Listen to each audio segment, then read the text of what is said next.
Ya, oke, baik. Kita mulai saja. Selamat pagi sahabat Merkuri.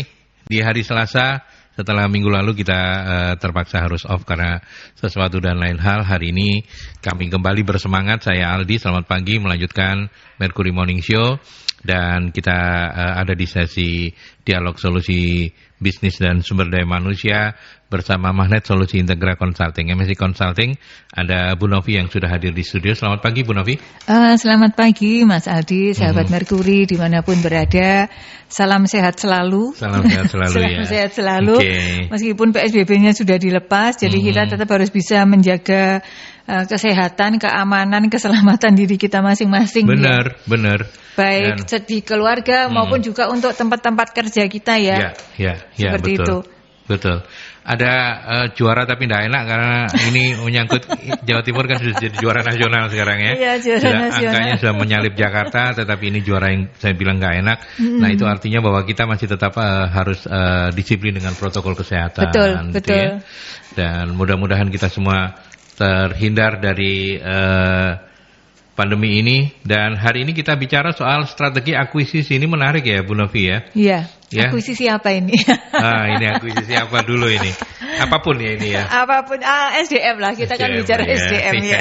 Kita bukan bicara akuisisi soal apa? Bisnis bukan ya. Tapi kita lebih ke strategi akuisisi untuk sumber daya manusia. Dan untuk melengkapi diskusi kita sudah tersambung di line telepon Pak Rendra Krestiawan, GM SDM dan Keuangan PT Pelindo Daya Sejahtera dari Pelindo Group. Ya, kita sapa saja karena saya sudah minta bocoran Bu Novi karena usianya relatif masih lebih muda dibanding Bu Novi dan saya. Kita panggil Mas Rendra aja biar lebih akrab ya. Mas Rendra, selamat pagi. Selamat pagi. Ya, saya Aldi dari Merkuri dan ada Bu Novi juga dari MSI Consulting, Mas. Yes, selamat pagi. Pagi Pak Rendra, sehat-sehat ya. Alhamdulillah ya. Alhamdulillah sehat semuanya. Baik, sebelum saya ke Mas Rendra, saya ke Bu Novi dulu. Hari ini kita mau bicara soal apa sih Bu? Karena pilihannya ada yang build, ada yang buy, ada yang borrow. Seperti apa sih kita ini? Jadi begini, memasuki new normal gitu. Kalangan dunia usaha ini kan sudah mulai bergeliat kembali untuk menata organisasinya gitu. Nah, dalam situasi seperti sekarang ini, karena sedang menata organisasi, setelah kemarin mungkin kita sudah sempat ada yang dilepas, ada yang nggak tahu lah dipertahankan, terus masih ragu mau diapakan lagi, seperti itu. Nah, karena pengelolaan SDM itu sangat tergantung dari bagaimana inputnya gitu ya. Inputnya itu artinya proses di kita awal mendapatkannya. Maka kita bicara tentang masalah akuisisi SDM. Akuisisi SDM itu artinya kita mendapatkan SDM gitu ya. Mendapatkan. Nah, untuk strategi untuk mendapatkan SDM itu kita kalau di istilahnya SDM kita kenal istilah kita mau build, mau buy atau borrow. Gitu. Nah, build itu artinya kita mengembangkan orang-orang yang ada di dalam perusahaan. Atau mau buy kita ini hire yang baru gitu ya, yang biasanya itu juga sudah levelnya lebih tinggi. Sehingga kemudian bisa menjadi darah segar bagi organisasi. Dan ada lagi satu strategi itu borrow gitu. Ini yang outsourcing gitu ya. Bisa outsourcing yang seperti itulah. Nah, ini kebetulan nanti Pak Rendra diminta cerita nih PDS ini Pelindo Daya Sejahtera ini bergerak di bidang apa supaya kemudian nanti kita bisa nyambung masalah kaitannya dengan buruh ini nanti seperti itu. Ini gitu. Bukan buruh loh ya. Buruh ya. Pinjem gitu ya. Jadi build nyelang ya. Build itu membangun, buy itu beli kita atau borrow itu pinjem seperti itu. Nah, nanti kita akan bahas nih masing-masing strategi ini dalam situasi new normal ini aplikasinya seperti apa? Apakah masih sama dengan sebelumnya seperti itu? Baik. Dan masing-masing nanti harus seperti apa kayak gitu. Oke, langsung Mas Rendra gimana kalau Pelindo Daya Sejahtera sendiri? Ya, jadi selamat pagi semuanya. Selamat pagi. Salam sejahtera untuk kita semua. Amin. Jadi di perusahaan kebetulan sebelum saya masuk ke Pelindo Daya Sejahtera, jadi kami ini saya maksudnya ini pegawai Pelindo sebetulnya, pegawai Pelindo. Dan kebetulan saya juga sebelum di anak perusahaan di Pelindo, saya juga sempat di induk perusahaan sempat juga di anak perusahaan yang lain di terminal dikemas, sempat juga di cabang, jadi di beberapa lokasi. Jadi terkait dengan employee acquisition ini sebetulnya memang tren dan juga kebutuhan perusahaan itu memang sekarang lebih baiknya begitu ya, atau idealnya adalah bagaimana perusahaan itu mengembangkan sumber daya dari internal. Jadi termasuk di kami di PDS ya, di manajemen. Jadi kami ini perusahaan outsource dan training dan consulting. Jadi kami menerima permintaan dari perusahaan lain untuk pemenuhan sumber daya manusia, juga training, permintaan untuk training gitu, dan juga consulting yang terkait dengan SDM, ke-SDM-an. Jadi termasuk kami di manajemen juga melakukan prioritas semacam itu. Jadi kalau kita memerlukan pegawai untuk kebutuhan internal, maka yang kita utamakan dulu adalah talent-talent kita dari dalam. Nah, kenapa demikian? Karena kita harus menciptakan jalur karir juga buat teman-teman kita di dalam supaya lebih motivated gitu ya. Jangan sampai nanti begitu ada posisi kosong, apalagi posisi yang lebih tinggi, itu diisi dari luar. Padahal yang di bawah ini banyak nih yang mumpuni, kan begitu. Sehingga ini kemudian supaya tidak menjadi demotivasi bahwa karena waktu bekerja kita itu panjang, ada yang dia masuk mulai umur 22, 25 sampai nanti umur 55, itu waktu yang sangat panjang.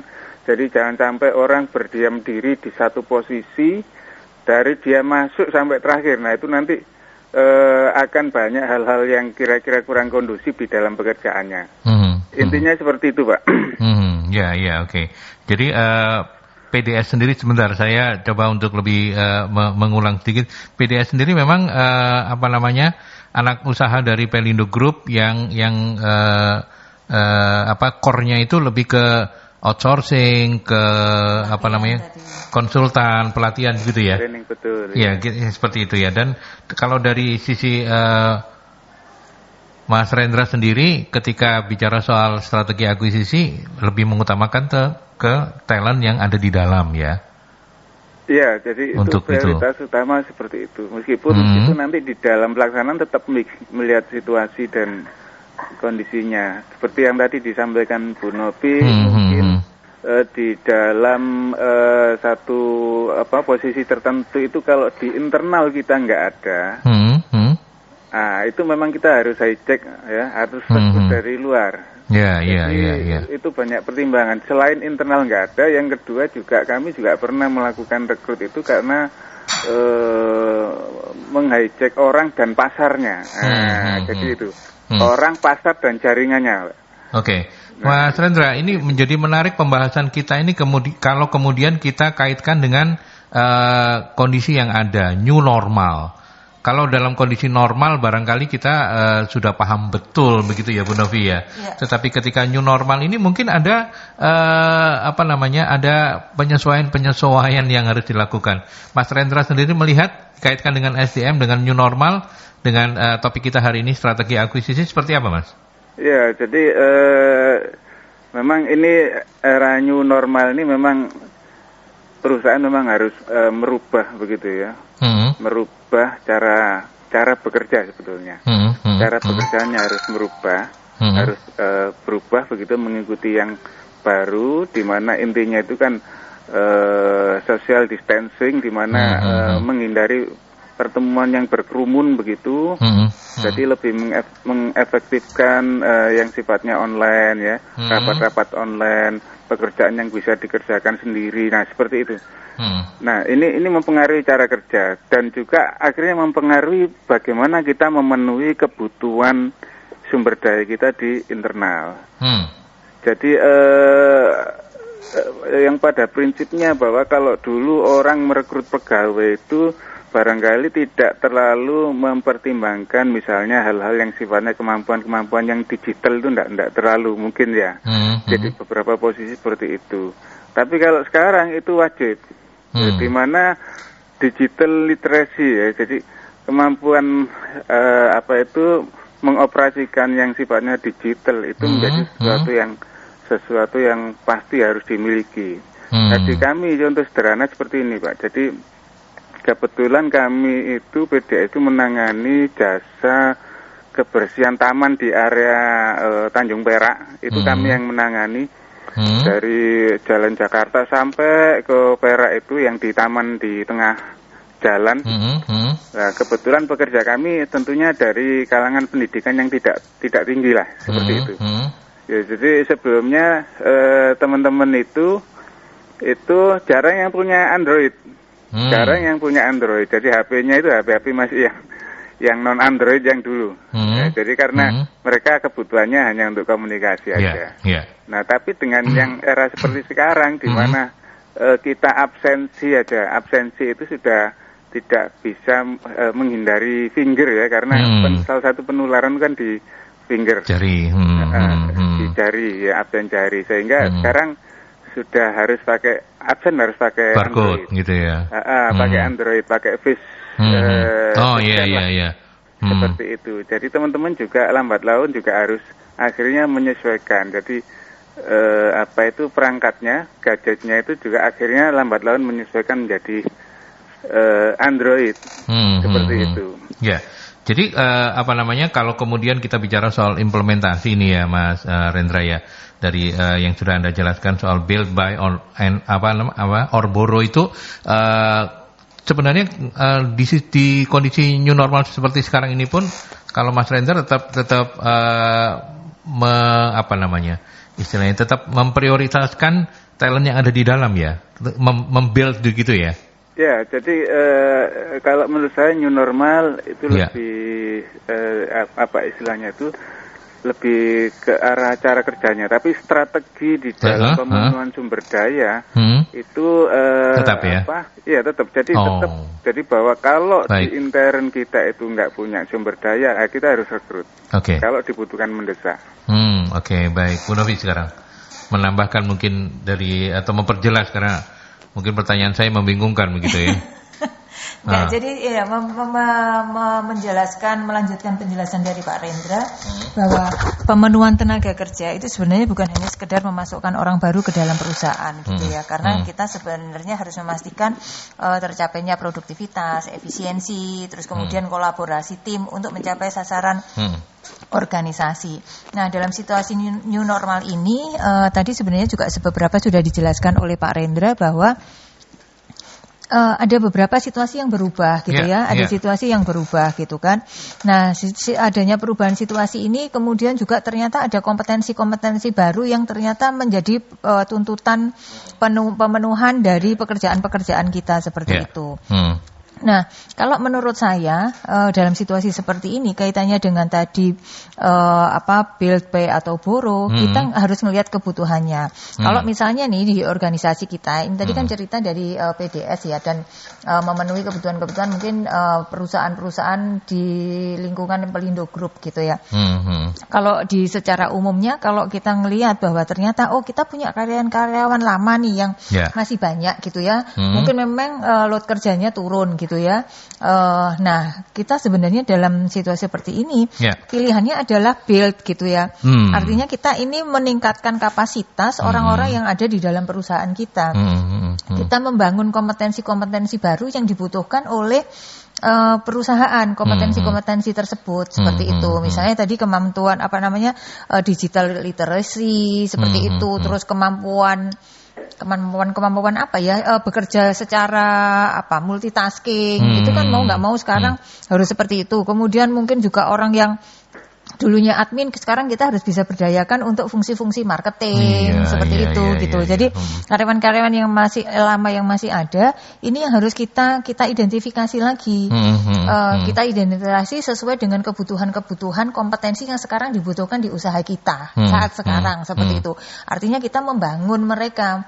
Jadi dengan membangun mereka tuh artinya kan kita membangun kapasitas mereka yang nantinya juga pasti akan berdampak ke organisasi gitu kan. Jadi kalau seperti itu pilihannya adalah build gitu.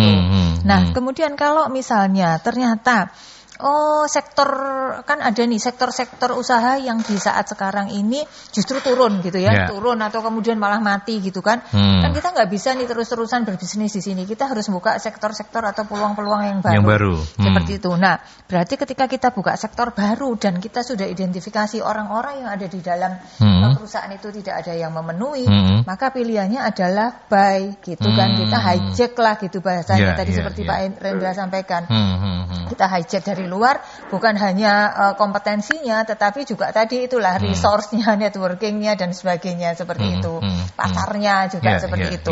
Jadi pilihannya bisa seperti itu. Lalu kemudian kalau misalnya ada pekerjaan-pekerjaan yang sifatnya mungkin ini hanya sementara saja gitu ya, nanti sekitar 6 bulan lagi ketika situasinya normal, bisnis kita sudah bisa jalan nih karena di situasi di negara mana-mana misalnya bahan baku sudah bisa datang kembali dan sebagainya. Nah, kalau sudah seperti itu, ini sekarang nih kita butuh musiman gitu ya. Kalau butuh musiman berarti kita cukup buru aja gitu ya. Karena buat apa kita bukan nyimpen ya, istilahnya meng-hire orang untuk posisi tetap di perusahaan kita, sementara ini tidak untuk jangka panjang. Seperti itu. Atau misalnya pekerjaan-pekerjaan yang sifatnya administratif. Kalau sekarang kita misalnya kita hitung gaji gitu ya, meng-hire orang yang pekerjaannya administratif, sementara load kerja untuk fungsi-fungsi administratif itu sekarang sedang berkurang karena order turun dan sebagainya. Nah, kita ngapain mesti tetap mempertahankan yang seperti itu gitu, atau kalau orangnya keluar nggak usah hire lagi. Berarti itu juga bisa boro gitu, karena sekarang kita juga bisa outsource orang-orang yang misalnya mengerjakan pekerjaan administratif tertentu yang kemudian ya kita hanya bayarkan sesuai dengan hasil pekerjaannya gitu ya, atau mungkin kapan kita minta outputnya, mungkin tidak harus harian, bisa mingguan atau bagaimanalah caranya. Jadi ringkasnya kurang lebih seperti itu yang tadi sebenarnya juga sudah dijelaskan oleh Pak Rendra. Pak Rendra ya, baik. Nanti kita lanjutkan kembali, termasuk pertanyaannya adalah ketika kemudian bisnisnya ini tidak sepenuhnya berubah begitu dan kita mesti mapping kemampuan dari anak buah kita yang ada ya. Nah, dari hasil mapping itu ketahuan bahwa ternyata untuk pekerjaan yang ini semuanya tidak ada yang kompeten, semuanya harus dilatih. Nah, melatih ini apakah mana lebih menguntungkan, melatih mereka yang sudah ada atau kemudian kita kita hijack orang-orang yang baru. Tapi dijawabnya nanti ya Bu ya. Sabar saja dulu. Mas Rendra, saya break dulu ya. Baik. Ya, kita ke pesan-pesan dulu. Monggo jangan ditutup teleponnya, tapi saya tutup dulu. Nanti setelah pesan-pesan kita lanjutkan kembali.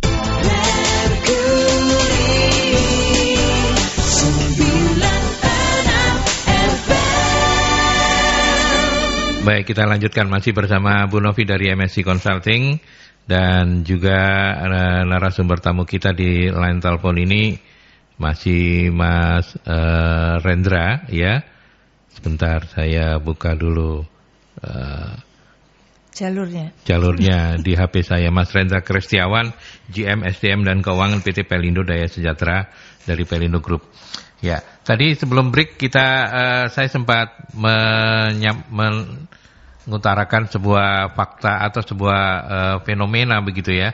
Tapi sebelum menjawab itu, karena ini ada titipan juga, Mas Rendra ini ternyata penulis buku juga ya, Bu Novi ya? Oh iya, betul. Penulis buku, Pak Rendra ya? Manajemen SDM 5.0. Iya, 5.0 begitu ya.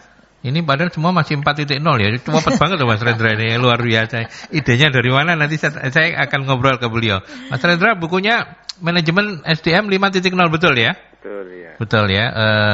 Dan ini kerennya lagi juga kalau misalnya ada di antara Anda sahabat Mercury yang mungkin setelah nanti dijelaskan oleh Mas Rendra pengen tahu, belinya cuma bisa di MSC Consulting ya?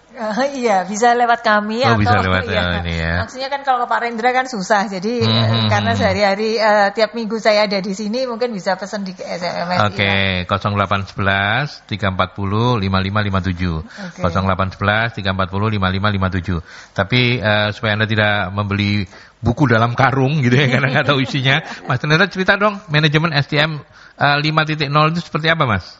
Ya, jadi begini, buku Manajemen SDM 5.0 itu sebetulnya adalah kumpulan tulisan kami beberapa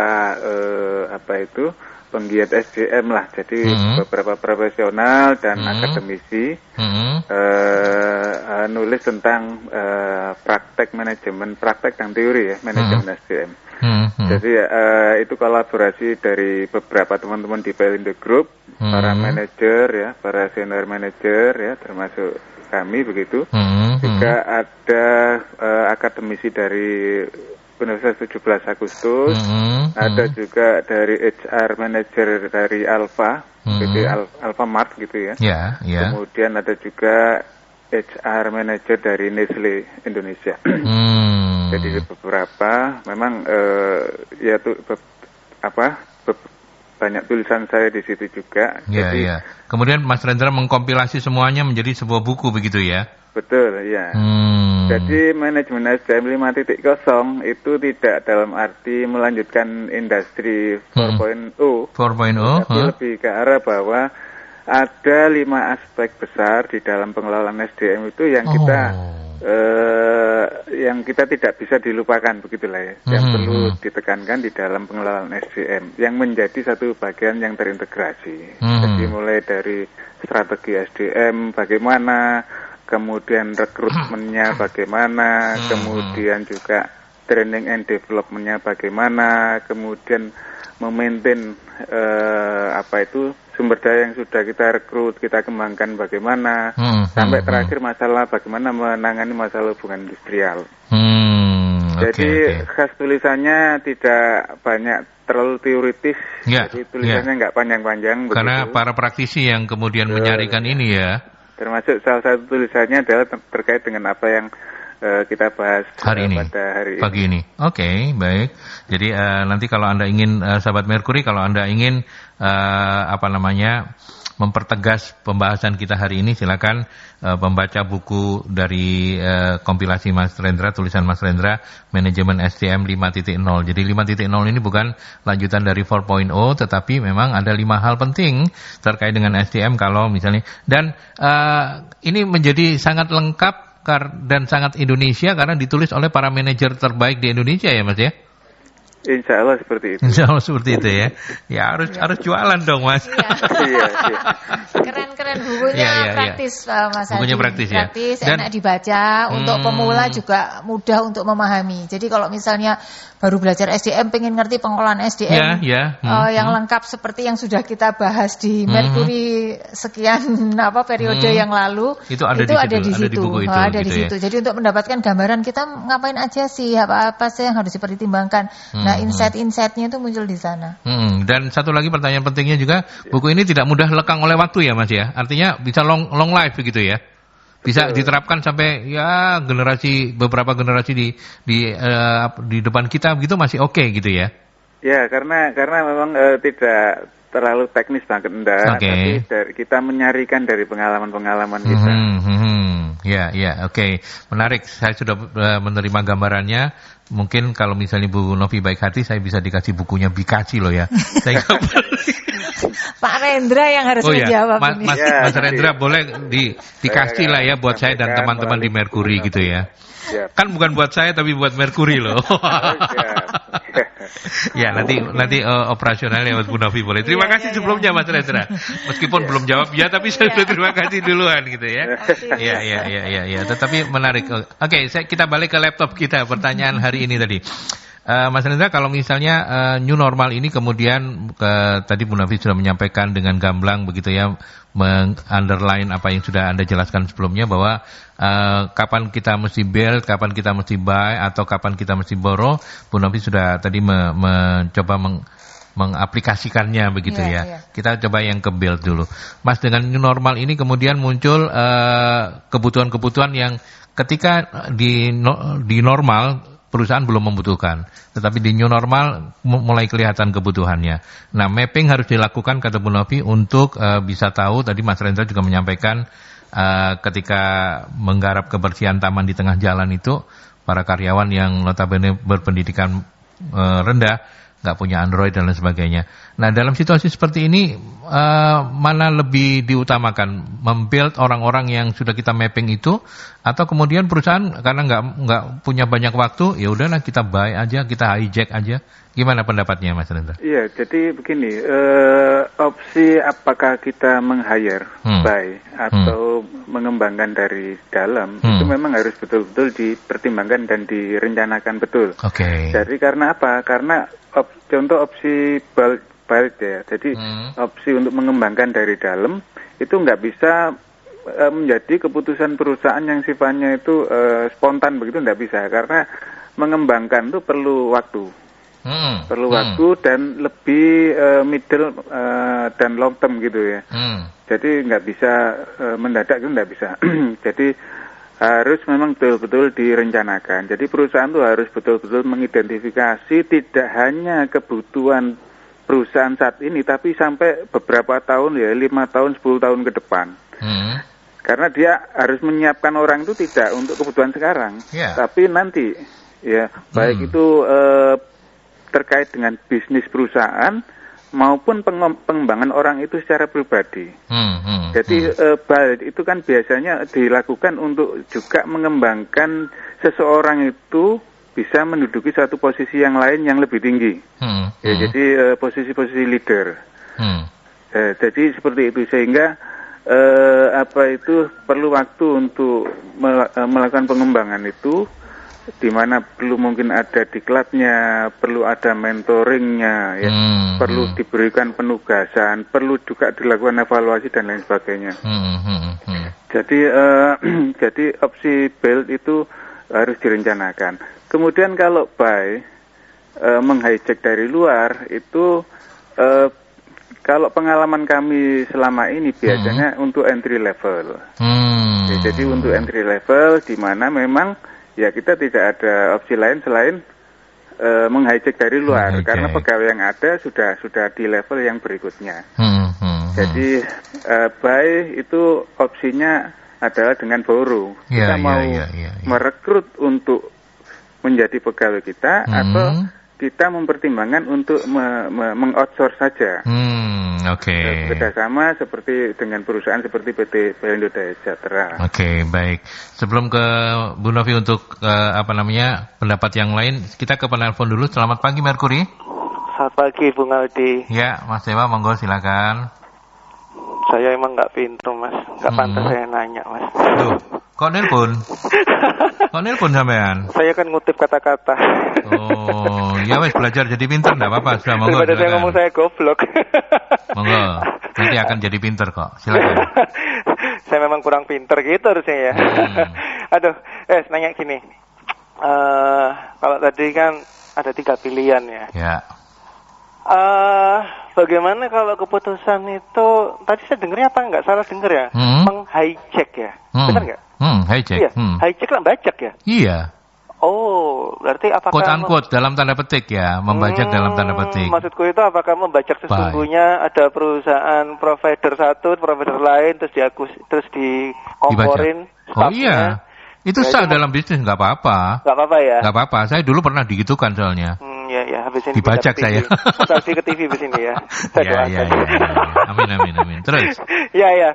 Oh, berarti sah ya. Jadi makanya tadi kan apakah mengakuisisi karyawan, biasanya yang itu enggak yang saya biasanya paham itu biasanya di dunia media memang saling meng-hijack biasanya dia punya pengaruh. Terus yang kedua itu dunia hotel, hijack meng-hijack ya. Sampai saya kadang bingung di telepon sama marketingnya, saya di hotel ini sekarang loh, aku pindah mana nih?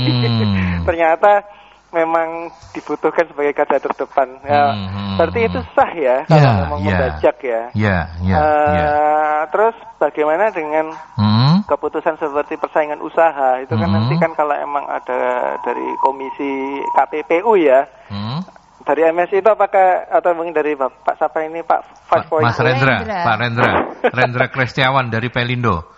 Pelindo ya? Ya. Walah, ya Pelindo saya salut ya. Orangnya pasti oke-oke ini. Iya, pintar-pintar. Iya, saya kenal salah satu yang dari Papua itu Pak siapa itu saya lupa. Mungkin salam ya. Jadi apakah nanti nggak dapat teguran atau sanksi dari Komisi Persaingan Usaha kalau memang saling sikut menyikut ya. Jadi ceritanya kan tidak bersaing sehat ya. Kan bersaing kan harus sehat, tapi kalau nggak sehat gimana? Itu pertama. Yang kedua, tentang apakah pemimpin itu direktur ataukah CEO itu staff nggak ya menurut saya? Mungkin kalau dia kan juga pemimpin, tapi kan dia juga bekerja untuk perusahaannya. Seorang pemimpin apakah dia bukan pekerja ya? Saya nggak ngerti juga. Kalau dia bukan pekerja berarti dia nggak layak digaji. Kalau dia dapat gaji, dapat uang dari perusahaannya, dari memimpin mereka dapat uang, berarti dia adalah staff juga menurut saya.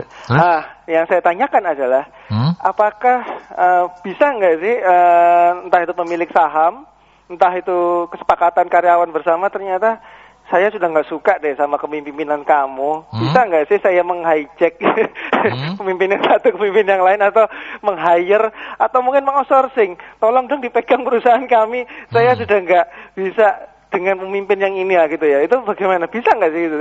Karena pemimpin adalah direktur, ada seorang pegawai juga gitu. Cuma jabatannya dia lebih tinggi gitu loh. Mungkin gitu aja. Terima kasih Mas Aldi. Selamat pagi. Selamat pagi. Ya.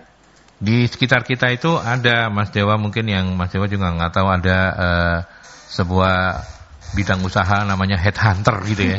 Yang tujuannya itu ya sampai nyari apa tak carian gitu ya. Pemburu kepala ya. Iya, pemburu kepala. Tapi kepala CEO ini ya, bukan kepala untuk ditembak kayak John Kay, bukan loh ya. Mas Rendra, monggo silakan dikomentari. Mungkin bisa menangkap tadi apa yang disampaikan Mas Dewa soal persaingan usaha. KPPU barangkali kejauhan kali ya. KPPU nggak ngurusin soal sikut menyikut lah ya. Tapi kalau misalnya sudah menyangkut komoditas yang kemudian monopoli, nah itu barangkali. Tapi monggo Mas Rendra. Ya. Jadi begini, kalau terkait dengan meng-hijack ya dalam tanda kutip. Jadi tadi juga sebenarnya sudah disampaikan, itu sebetulnya praktek yang istilahnya tidak negatif. Jadi jadi gini ya, ada pengaturan ya di tenaga kerjaan kita itu yang mengatur tentang meng-hijack, membajak dari perusahaan lain tidak diatur. Itu hanya istilah kita sehari-hari gitu intinya untuk menyampaikan bahwa intinya aku nyari orang terbaik ini untuk posisi manajer gitu ya, pemasaran, marketing atau yang lainnya. Saya nyari ada yang sudah jadi ini, nah saya minta itu. Saya meng-hire, itu diisilakan meng-hijack. Tapi sebetulnya ada pengaturannya di dalam peraturan tentang ketenagakerjaan, bahwa ada istilah one man notice. Jadi seseorang itu bisa mengundurkan diri atau keluar dari perusahaannya, ya, itu minimal 1 bulan setelah dia menyatakan dia mengundurkan diri. Jadi nggak bisa misalnya saya di-hijack ini sama perusahaan lain, tiba-tiba saya seminggu ke depan saya resign. Nah itu yang tidak etis. Itu ya, betul. Nah, itu yang tidak etis. Etisnya bagaimana? One man notice. Jadi 1 bulan sebelum saya betul-betul keluar dari perusahaan, saya harus mengajukan supaya perusahaan ada waktu untuk transfer pekerjaan dan untuk persiapan mencari pengganti. Nah, seperti itu etikanya di dalam di dalam meng-hijack gitu ya. Betul. Ya, oke, baik. Saya ke Bu Novi. Dulu waktu di-hijack gimana, Bu? 1 bulan ya? Pernah di-hijack nggak sih? Enggak. Ya? Loyalis ya? Mengundurkan diri. Mengundurkan diri. Loyalis dari awal sampai akhirnya mengundurkan diri dan membuat usaha sendiri begitu ya. Monggo silakan Bu Novi. Jadi jadi gini, sebenarnya tadi sudah dijelaskan oleh Pak Rendra, itu boleh-boleh saja, dan sebenarnya ini sudah marak mulai zaman tahun 90-an ketika itu meng-hijack itu di perbankan gitu ya. Ya, betul. Jadi kayak misalnya kita kenal siapa namanya, Tanri Abe. Nah, itu kan gitu. Juga di-hijack di beberapa perusahaan seperti itu, dan itu sudah biasa dan menjadi reputasi bagi yang bersangkutan ketika kemudian ya dia sukses di sebuah perusahaan, kemudian dilirik oleh kompetitor gitu, sebidang usaha yang sejenis biasanya, untuk kemudian ditarik dan diiming-imingi gaji yang bisa 2 kali lipatnya dan fasilitas lain yang mengikuti, yang tentunya menggiurkan gitu. Karena mereka kalau misalnya ini yang di Jakarta ya, pasaran di Jakarta itu satu yang bukan hanya gaji yang dinaikkan, tetapi juga mereka misalnya gini nih, saya eksekutif yang harusnya saya bekerja kan, kalau misalnya performance saya itu dilihat sampai akhir tahun gitu ya, misalnya ini orang sales gitu, sampai akhir tahun kan Desember, ternyata saya ini si kompetitor yang menghijack saya ini minta saya udah masuk di bulan Agustus gitu kan. Nah seharusnya saya kan di akhir tahun ini akan terima bonus nih gitu bonus. Tapi kalau saya keluar di tengah-tengah ini gitu ya, di tengah-tengah tahun ini kan nggak mungkin bonusnya dibayarkan, wong juga belum kelihatan performance-nya, apalagi kita meninggalkan perusahaan. Nah si perusahaan yang menghijack ini, hijackernya ini bahkan menggantikan kompensasi bonus yang nanti saya akan terima, misalnya sekitar berapa gitu ya. Itu mereka memberikan seperti itu gitu ya. Jadi artinya memang benar-benar diiming-imingi sesuatu yang kemudian karena memang mereka diharapkan di sana untuk kemudian itu tadi sudah bukan dari awal lagi, tetapi misalnya bikin unit bisnis baru, benar-benar dia langsung bisa set up, termasuk juga tim yang ada di sananya seperti itu gitu. Jadi mungkin kalau belum familiar, ini sebenarnya sudah sangat common, umum, dan di Surabaya pun juga sudah banyak. Tetapi tadi itu, bila kita ini adalah pihak orang yang di hijack, ada etika-etika yang harus kita tetap penuhi terhadap perusahaan tempat kita bekerja sekarang, seperti itu. Karena kan jangan sampai hanya karena itu kan ya istilahnya nama baik kita lah gitu ya, kita harus selesaikan sebaik mungkin pekerjaan di tempat kita, dan kita usahakan kita tidak melanggar gitu. Karena buat perusahaan yang menerima juga, waduh nek ini istilahnya tiba-tiba hanya semata-mata karena ditawari begini saja kemudian dia sudah langsung gabung tanpa menyelesaikan yang di sini, yang di tempat baru mestinya khawatir juga dong. Jangan-jangan suatu ketika akan seperti itu juga begitu ya gitu. Makanya etikanya tadi yang disebut-sebut oleh Mas Rendra, one month notice ya. One month notice. Jadi one month notice. Jadi 1 bulan kita ini ngasih notice ke perusahaan untuk minta waktu bahwa kita ini mau mengundurkan diri pertanggal ini gitu ya. Jadi sejak kita menyerahkan surat pengunduran diri sampai kita benar-benar keluar. Ya, sehingga kemudian nggak perlu ada KPPU ya, Mas Dewa. Karena semuanya sudah bisa diselesaikan dengan one month notice. Sebelum kita ke pertanyaan dari sahabat-sahabat Merkuri, sahabat Nil, saya break dulu ya, Bu Novi ya. Mas Rendra, saya break lagi untuk iklan ya. Nanti kita lanjutkan setelah pesan-pesan berikut ini.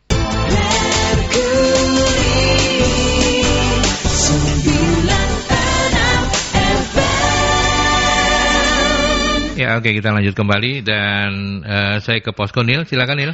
Ya, ada beberapa sahabat Merkuri. Ini ada Pak Bianto menanyakan, di kondisi seperti sekarang, apakah bisa memaksimalkan karyawan yang ada untuk lebih memperkuat divisi marketing?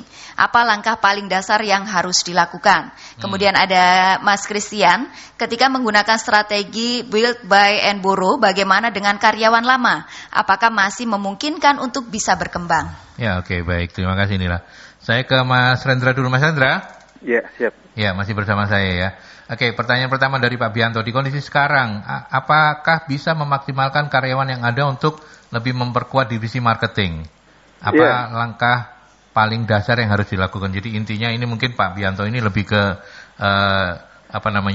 sesuatu yang cespleng aja gitu ya, cepetan pokoknya laku gitu. Gimana Mas Rendra? Ya mungkin begini, saya membayangkan barangkali dengan kondisi sekarang ini kan banyak perusahaan yang penjualan mungkin ya, sisi penjualannya turun kan gitu, karena jualannya sudah tidak bisa seperti yang sebelumnya ya. Jadi tidak bisa bertatap muka langsung ya. Kami juga di kantor itu juga ada policy juga bahwa untuk membatasi berinteraksi langsung dengan pihak luar, termasuk di dalamnya biasanya yang juga berinteraksi dengan kami para marketing ya gitu ya.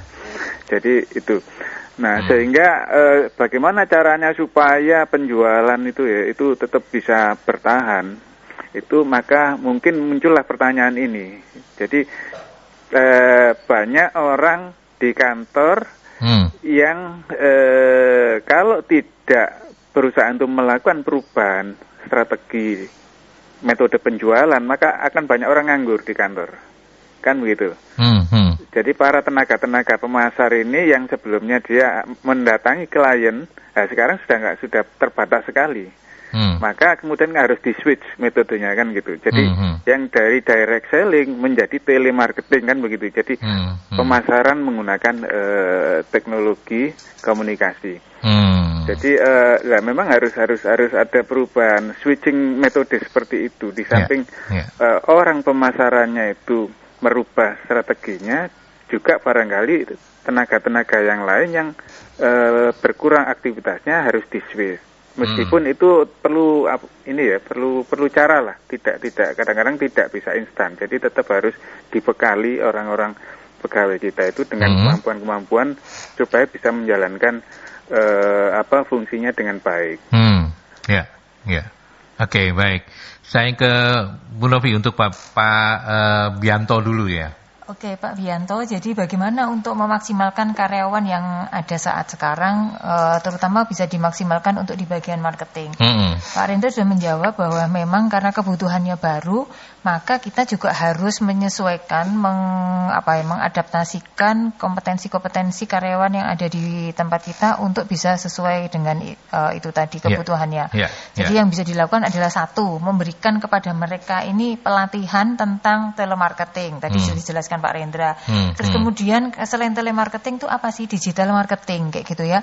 Jadi di digital marketing itu kelihatannya itu bukan hanya misalnya hanya main Instagram, main Facebook, tetapi sebenarnya di dalamnya itu ada teknik-teknik atau trik-trik yang kita nggak terlalu tahu gitu ya. Jadi misalnya jualan lewat Instagram. Nah, itu caranya gimana membuat Instagram kita itu supaya kemudian banyak followernya seperti apa, kontennya harus seperti apa, terus jam-jam menguploadnya harus bagaimana, ngasih hashtagnya itu apa kayak gitu ya.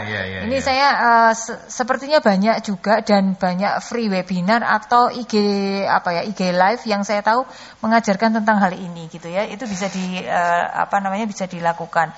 Lalu melatih mereka untuk misalnya ini dulu jualannya langsung gitu ya, atau misalnya orang-orang yang back office gitu. Nah, kita bisa pilihlah di antara mereka kira-kira yang mereka ini cukup bisa dilatih, misalnya cukup dilatih misalnya untuk komunikasi gitu ya.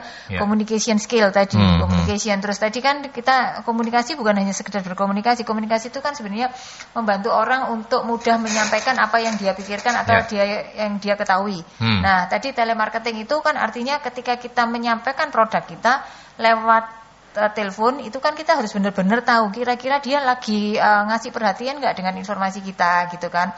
Terus kemudian apakah kemudian dengan kita ngasih seperti ini kok dia banyak diem, dia menanggapi atau kemudian responnya seperti apa, kita harus ngerti nih kira-kira saya harus melanjutkan dengan penjelasan apa lagi nih supaya kemudian dia tertarik atau informasi yang berikan ini bisa diterima gitu kan. Terus kemudian juga customer service gitu ya. Gitu, customer service itu artinya bagaimana sih kita bisa memberikan pelayanan ke mereka. Ada customer yang tipenya macam-macam gitu kan.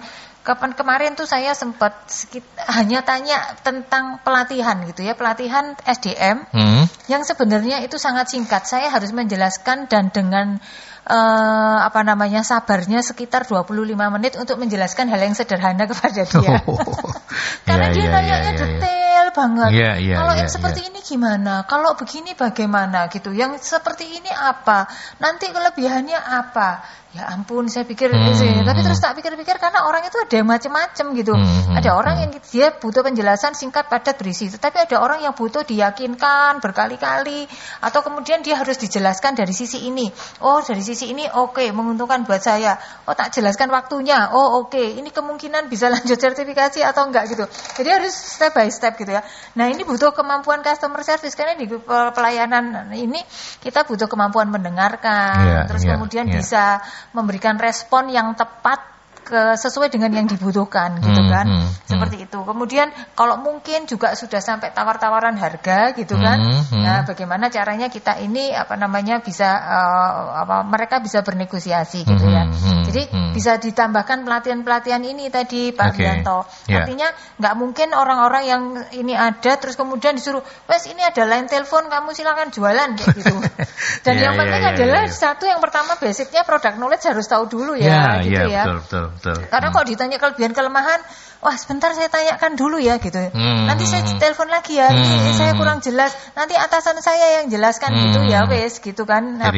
Jadi profesional lah ya. Kurang profesional seperti itu. Termasuk mengadministrasikan tadi itu. Bagaimana sih kemudian mungkin dibikin sistem yang sederhana lah di perusahaan Bapak, misalnya lead yang hari ini dihubungi siapa saja gitu ya, lead itu calon-calon prospek yang harus dihubungi siapa saja, kemudian hari ini siapa yang menghubungi, hasilnya apa, dituliskan di sana gitu,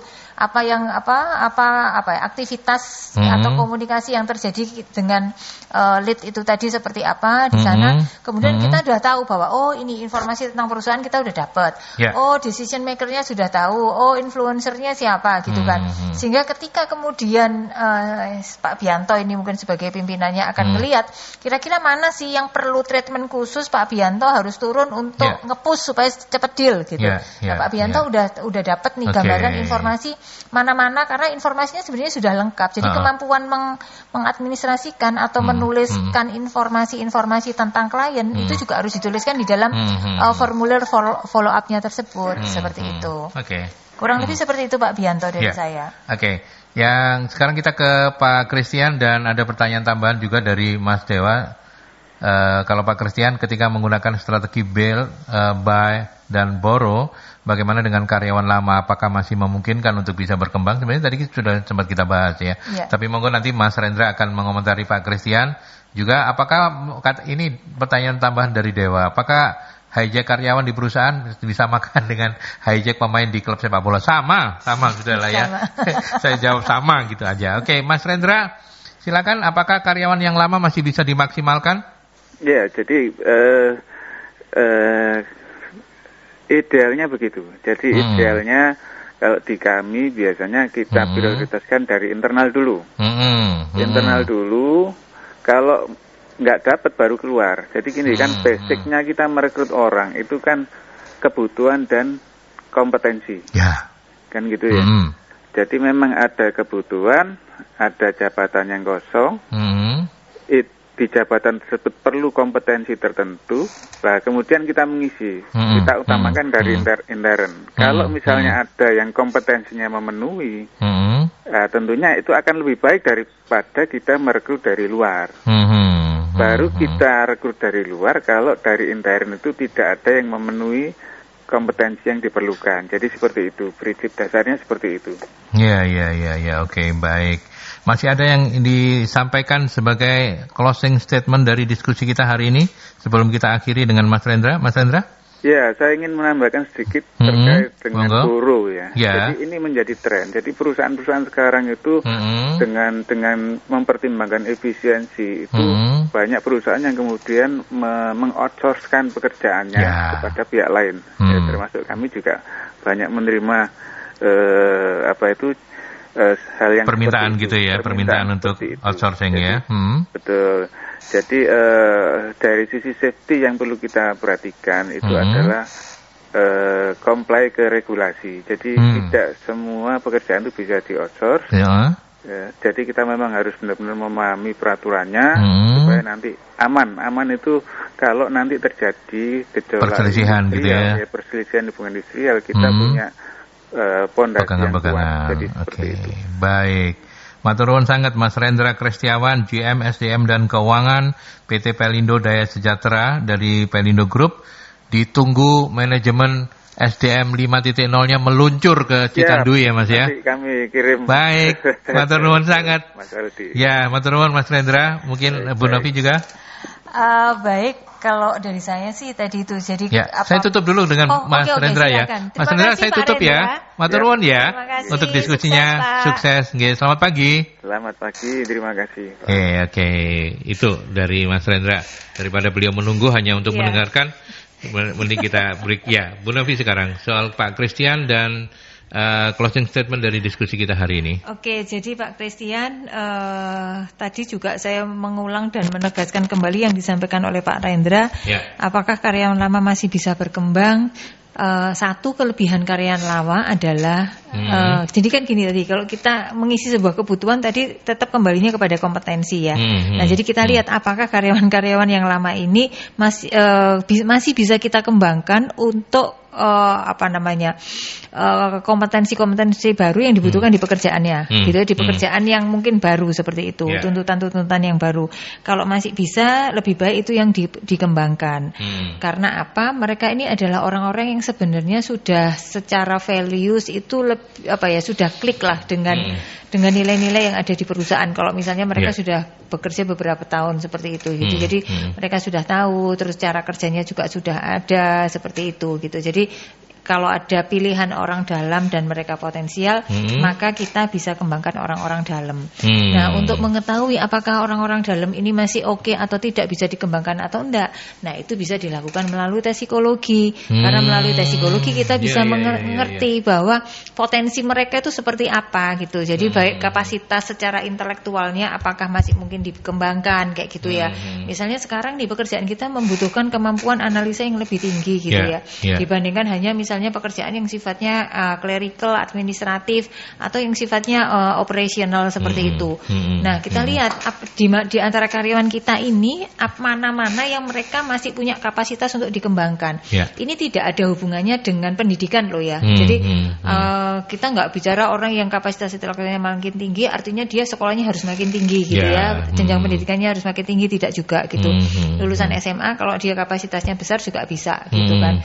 Lulusan bahkan yang sudah misalnya ke gelar SS berapapun, gitu, kalau misalnya ini sebenarnya ya mereka belum tentu juga cocok untuk pekerjaan-pekerjaan yang kita butuhkan. Karena mereka biasanya kalau misalnya yang orientasinya lebih ngambil pendidikan tinggi-tinggi itu kan mungkin lebih ke akademis, gitu kan, untuk penelitian-penelitian kayak gitu kan. Sementara kalau untuk pekerjaan-pekerjaan yang sifatnya aplikatif mungkin bisa jadi mereka tidak terlalu suka, gitu kan, seperti itu. Terus kemudian kita bisa ngelihat juga di sana apakah orang itu punya fleksibilitas yang cukup bagus atau tidak, continuous learning yang yang dibutuhkan untuk belajar hal-hal baru, kemampuan adaptasi, gitu kan. Terus kemudian juga kemampuan menyesuaikan diri dengan lingkungan sosialnya.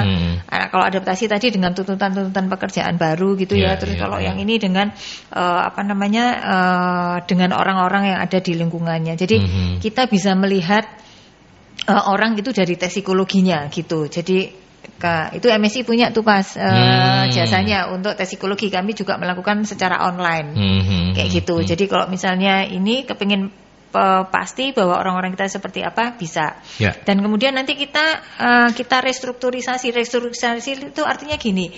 Dengan tuntutan pekerjaan yang baru, pastinya kan ininya harus kita lihat lagi nih, goalnya lebih kemana, gitu kan. Karena goalnya lebih kemana, mungkin orang-orang yang dulu fungsinya seperti apa harus dirubah lagi kan, gitu. Setelah kita mapping tadi ya, karena juga ada kita punya tools, ini kembali lagi ke tools ya, karena Bapak mungkin ingin sesuatu yang lebih tepat, kita punya tools untuk melihat apa peran orang ini di dalam tim, gitu ya.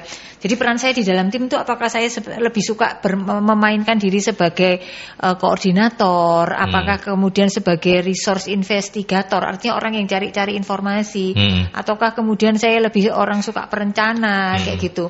Nah, itu kita ada tools juga seperti itu untuk melihat bahwa saya kalau di dalam kelompok itu suka memainkan peran sebagai apa, kayak gitu. Nah, dengan peran-peran yang ada seperti ini kita bisa menempatkan orang itu sesuai dengan tempatnya tadi. Kalau kita butuh untuk orang-orang perencana, ya jangan kasih mereka yang koordinator, gitu ya. Kalau kita butuh orang-orang yang kemudian dia bagus dalam melakukan monitor, jangan cari orang-orang yang sifatnya resource investigator atau yang tadi itu yang planning, kayak gitulah. Itu ada tipe-tipenya, ada 9 tipe peran dalam kelompok. Nah, itu kita harus kalau mau pasti kita bisa memainkan mengkombinasikan mengkombinasikan masing-masing orang, komposisi orang dengan sesuai dengan perannya tadi dan juga dengan potensi yang dia miliki, seperti itu. Gitu. Jadi itu pekerjaan kami gitu. Itu pekerjaan kami untuk bisa memapping orang dan kemudian memastikan apakah orang ini bisa berkembang dan cocoknya ditaruh di apa, memainkan peran apa di dalam kelompok kayak gitu. Sebuah keniscayaan di bisnis yang sekarang ini bahwa tidak semuanya bisa Anda tangani sendiri loh. Makanya kenapa muncul MSI. Sebenarnya bukan karena apa-apa, tapi kan MSI ada karena memang tuntutannya, kebutuhannya ada. Paling tidak MSI yang lebih punya konsentrasi, lebih punya perhatian bagaimana mengembangkan tools-tools untuk memudahkan perusahaan berkembang begitu kan ya. Oke. Baik. Itu yang bisa disampaikan. Terima kasih banyak. Terima kasih banyak. Sekalian mau menyampaikan bahwa kami MSI menyelenggarakan pelatihan dan sertifikasi untuk bidang manajemen sumber daya manusia, yang dimana sertifikasinya ini adalah sertifikasi dari BNSP, Badan Nasional Sertifikasi Profesi Indonesia, Badan Nasional Sertifikasi Profesi. Nah, ini jadi tahun 2021 tahun depan itu semua pengelola SDM diwajibkan untuk memiliki sertifikat kompetensi tersebut gitu. Dan kami mulai tahun yang lalu kita sudah menyelenggarakan pelatihan dan sertifikasi ini. Nah, yang baru saat ini adalah kami menyelenggarakannya secara online. Secara online. Jadi baik proses sertifikat pelatihannya maupun sertifikasinya. Jadi lembaga sertifikasi profesi yang nanti melakukan uji kompetensi tersebut itu juga melakukan ujinya melalui online. Jadi namanya assessment jarak jauh AJJ metodenya gitu. Tapi ini tidak mengurangi keabsahan dari sertifikasinya. Tidak, karena LSP-nya juga sudah dapat izin dari BNSP. Jadi sudah memang sudah diresmikan, bukan kita asal-asalan bikin kayak gitu. Jadi sistemnya memang sudah dibuild dan mereka sudah dapat izin untuk itu. Nah, kami juga melakukan pelatihannya mulai dari human resource staff, kemudian supervisor, human resource manager, industrial relation manager, kemudian ada juga yang spesialis ke rekrutmen dan selection staff kayak gitu. Jadi kalau ada yang berminat untuk mengikuti pelatihan dan uji sertifikasi BNSP ini, nanti bisa kontak ke MSI ke 0811 340 5557 dengan saya. 0811 340 5557 juga bisa Anda kontak untuk Anda menanyakan tentang bukunya Mas Rendra tadi. Betul. Manajemen SDM 5.0 yang mudah-mudahan Selasa depan sudah ada di depan saya gitu ya. Mumpung banget ini. Terima kasih banyak Bu Novi. Terima kasih sama-sama. Sehat-sehat ya Bu ya. Alhamdulillah sehat juga untuk semuanya. Baik. Sahabat Merkuri, matur nuwun, saya sudah berkesempatan untuk menyemangati bisnis Anda melalui program ini bersama tamu-tamu hebat saya. Ada Bu Novi dari MSI Consulting dan juga Mas Rendra Kristiawan dari PT Pelindo Daya Sejahtera, GMSDM dan Keuangan PT Pelindo Daya Sejahtera. Minggu depan kita hadir kembali dengan semangat yang tetap menyala-nyala dengan tamu yang berbeda mudah-mudahan. Tapi saya tutup dulu untuk diskusi minggu ini.